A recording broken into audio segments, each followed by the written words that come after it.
जब मुगल सेना अपनी हैरतअंगेज ताकतों के साथ आगे बढ़ रही थी और मेवाड़ मानो टूटने की कगार पर था, पर मेवाड़ और मुगलों के बीच एक पर्वतमाला रक्षक बनकर खड़ी थी।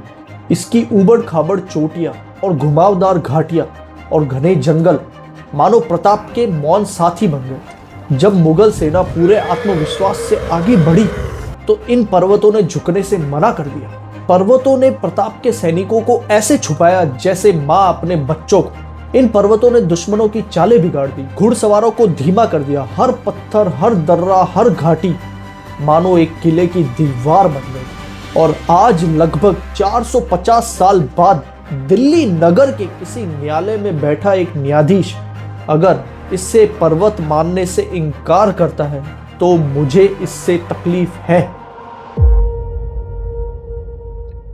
तो हम बात कर रहे हैं अरावली की।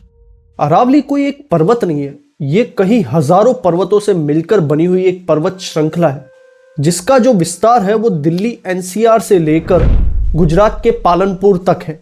यह विश्व के प्राचीनतम पर्वत श्रेणियों में से एक है। इसे लगभग 250 करोड़ साल पुराना बताया जाता है। यह उत्तर भारत के जल सुरक्षा और पर्यावरण संतुलन के रीढ़ की हड्डी है। कई हजारों पेड़ों और दुर्लभ पशु पक्षियों का घर है। ये रेगिस्तान को आगे बढ़ने से रोकने से लेकर भूजल रिचार्ज तक अरावली उत्तर भारत का महत्वपूर्ण पर्यावरणीय अंग है। अगर अरावली की महत्वता इतनी ज्यादा है तो हम इसे बर्बाद क्यों कर रहे हैं?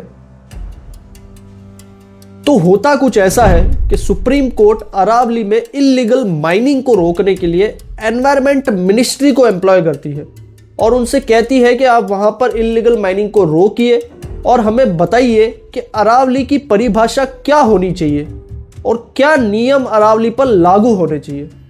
जब एनवायरमेंट मिनिस्ट्री उस इल्लीगल माइनिंग को रोकती है और अपनी एक कमेटी बनाकर सुप्रीम कोर्ट को अरावली की परिभाषा बताती है, उस रिपोर्ट में उन्होंने कहा कि जो भी पहाड़ 100 मीटर से ऊपर होगा अपने आसपास के पहाड़ों से वही अरावली मानी जाएगी और जो पहाड़ 100 मीटर से कम होगा उसे अरावली नहीं माना जाएगा।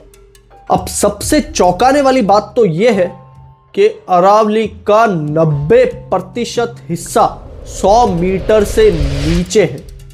एनवायरमेंट मिनिस्ट्री द्वारा दी गई यह परिभाषा फॉरेस्ट सर्वे ऑफ इंडिया की परिभाषा से बिल्कुल विपरीत लगती है, जिसमें 3 डिग्री स्लोप तकनीक का इस्तेमाल किया गया था, जिसके अनुसार कोई भी अगर पर्वत 3 डिग्री स्लोप पर है, भले ही उसकी ऊंचाई 10 मीटर ही क्यों ना हो, वो अरावली का भाग माना जाएगा और फॉरेस्ट लॉ के अंतर्गत उसे प्रोटेक्ट किया जाएगा।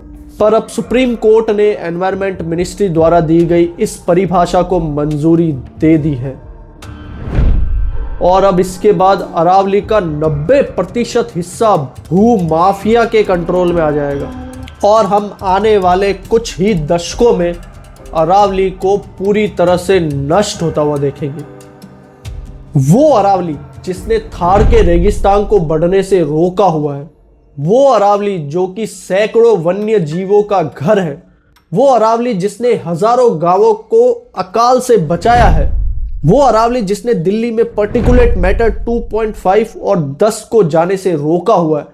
अगर अरावली नहीं रही तो दिल्ली की हालत बद से बदतर हो जाएगी।